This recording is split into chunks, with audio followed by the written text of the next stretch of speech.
Guys, soliddavesnake here in Mr. Fixit, and we saw Kick-Ass 2 this weekend and wanted to bring you guys a quick review with our thoughts on it, and we both say this movie's kick-ass. Definitely. We were both big fans of the first Kick-Ass movie and couldn't wait for the second one, especially when we heard that Jim Carrey was going to be playing Captain or Colonel Stars and Stripes.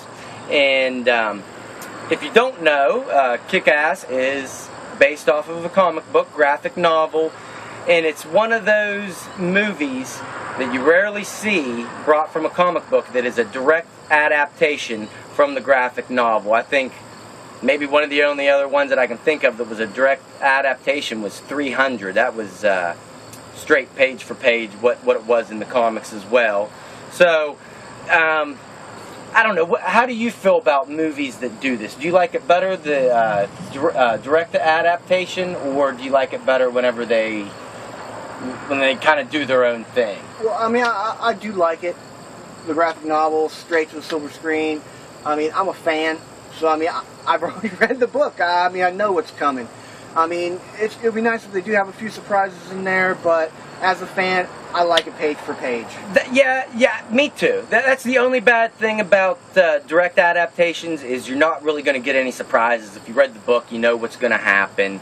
And yeah, it doesn't make for any surprises, but I like to see movies that are brought from movies based off of comic books. I like for them to stick close to the source material. More so than a lot of movies, how far they've broken apart, like with the different X-Men movies. They've messed up the storyline so much, it's not really like the original thing anymore. It's a completely different entity if you really look at it. I mean, like Scott Summers and then his brother Havoc. I mean, what was that all about? I mean, one's older, one's younger. I mean, they kind of messed up a little bit. That's what we're talking about. Like, just how they've messed with the characters. With the Kick-Ass movies, you can expect direct adaptations, perfect character comic to movie adaptations perfectly. But we'll get into this video now, review. And just to let you know right off the bat, this is going to contain some spoilers. So if you haven't seen the movie yet or haven't read the books and don't want anything spoiled, then you might want to not watch any more of this. But this movie starts off right where the last one left off. And if you remember the end of the first movie, it ended with Hit Girl and Kick-Ass avenging Big Daddy and finally killing Chris D'Amico's father. And they both go back to high school after that. Hit Girl enrolls in high school, and that's where it starts off. It's they're both kind of giving up the superhero thing and just trying to be kids now, and they both get a craving to come back into it. And they see that other people around the city are doing the same thing they are, starting to be superheroes and basically just trying to be copycats to Kick-Ass and everything. And it kind of makes Kick-Ass want to get back into it, and he starts looking for. Well, he first starts training with Hit Girl, and him and Hit Girl go out and start doing it again, and she ends up not wanting to do it anymore. So Kick-Ass starts going out to find more people that have been doing this to join forces with. And there's a lot of people that were out there doing it, and tell him about some of those characters that he runs around with eventually. There's all kinds of cool characters in here. Dr. Gravity, first guy you meet in the movie, pretty funny, pretty cool guy. Actually, he was I forget the actor's name, but he played in Scrubs and... Scrubs was one of them. Well, he Clueless. does movies too. He was in Clueless back in the day. Yeah, so pretty well-known actor. A lot of big cameos in this movie. A lot of big cameos. And of course, the biggest being Jim Carrey, as I mentioned earlier, is Captain Stars and or Colonel Stars and Stripes. Yeah. Tell them about him a little bit. It was great. Great character. I really like this character. Before he became Colonel Stars and Stripes, he was actually an enforcer for D'Amico's father back in the day. But then he became a born-again Christian, and wanted to fight some crime. Yeah, I mean, pretty cool character. I love the weapon he has. It's an axe handle, right? It's an axe handle with stars on one end and stripes on the other, hence Colonel Stars and Stripes. And he also has a dog, too, in the movie, which is pretty good. Really loving that dog. You'll like what he uses the dog for. What he has him sick. Pretty good stuff. But they had, basically, he was kind of the leader of the team that they were building up, which was called Justice Forever. And there were a lot of characters in it. Of course, Kick-Ass was a part of it. Dr. Gravity, as Mr. Fixit said. What were some of the other characters there that were part of the group? We had a girl I like, Night Bitch. Great name. Great name. I love that name. Real pretty girl. Really like her. I haven't seen her in anything recently or at all.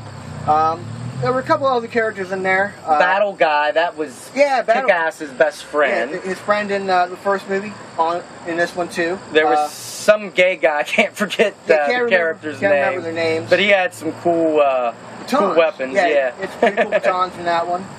Then there was a husband-wife duo. They got into it because I can't remember their names either. There's so many random hero characters, it's hard to remember them all. But they basically got into it because their son went missing and they could never find him. That's why they started doing it. They weren't getting help from the police, so that was the gist of their storyline. But there were tons of superheroes, so that means there were tons of supervillains. Yeah, just as many supervillains in this one as heroes. And of course, the main antagonist in this movie is Chris D'Amico, who was the son, of the father that died in the first one, and he's out to get revenge on Kick-Ass in this one. That's the premise of this movie. And he actually kills his mother accidentally at the beginning of this movie, so he calls himself the motherfucker. He spills his mom's bag, it's full of bondage and sexual stuff, so he makes that into his costume. He's got a bondage outfit. Yes, yes, he really does. I can't think of the actor's name, but the guy played McLovin on Superbad. And just, what a perfect cast for Chris D'Amico. I mean, he was great in the first one, even better in this one. Just nailed the part, turned it into his own. And he creates a group of supervillains, just like how Kick-Asses joined Colonel Stars and Stripes for Justice Forever. And every single one of his main supervillains he gives by racist names. It is hilarious. The way he starts off building his army up is he actually wants to try to become a badass himself at first. So he asks his men to hook him up with Chuck Liddell. The guy's rich. He can do it. So he's trying to learn MMA from Chuck Liddell. He's in there with one of his fighters, and it just keeps getting his ass kicked. So he says, you know what? My superpower is just going to be that I'm motherfucking rich. So he starts he pays off the guy that was kicking his butt, that was supposed to be training him. He said, what was his line? He goes, I can pay you better than Chuck Little Dick Liddell. And I do MMA. We're big MMA fans. He's actually been... Mr. Fixit here has actually been my quarter man in a couple of fights, so we just love that they threw Chuck Liddell in there, and just the movie, since it's based in reality and there really is no such thing as superheroes, it's kind of showing that MMA is almost like it's a superpower in itself. As close as you're going to get to having superpowers. And he basically starts, he starts rounding up all these people that are actually badasses like that, like the MMA fighter. What name did he give him? It was a black guy. Every one of the nicknames is racist. So what did he call him? The Black Death. Black Death. Yeah. A little short guy with a temper he calls the Tumor. Chinese guy he calls Genghis Carnage. My favorite supervillain was this chick. She's Russian. He calls Mother Russia. Just everyone's race. It's hilarious. But we won't give too many more spoilers for the movie. That's just basically the beginning that we ruined for you, and the movie just keeps turning, like the cogs keep turning on. One thing leads to another until there's one big battle with the superheroes, and the supervillains, and very, very climatic ending. I thought it was great, very well done, and make sure you stay tuned after the credits. There's a little spoiler. We can't even talk about what it is unless we're going to ruin. If we do, it's going to ruin the end of the movie for you. So, if you're a fan of comic book movies, do yourself a favor and go see the first Kick-Ass if you haven't seen it, and see Kick-Ass 2. You will not regret it. Whenever the first Kick-Ass came out, I kind of really wasn't too stoked about it until I saw it, and then wow, I went and saw it a second time. Just loved it. It's in my personal top 5 favorite comic book movies, and the first one. And this one, I mean, it's hard to beat an original. I still think the original's a little better, but man, this was what do you think? Do you think this was a perfect sequel? Yes, it was. For the way sequels go, this one is right there. I mean, it's what a sequel should be.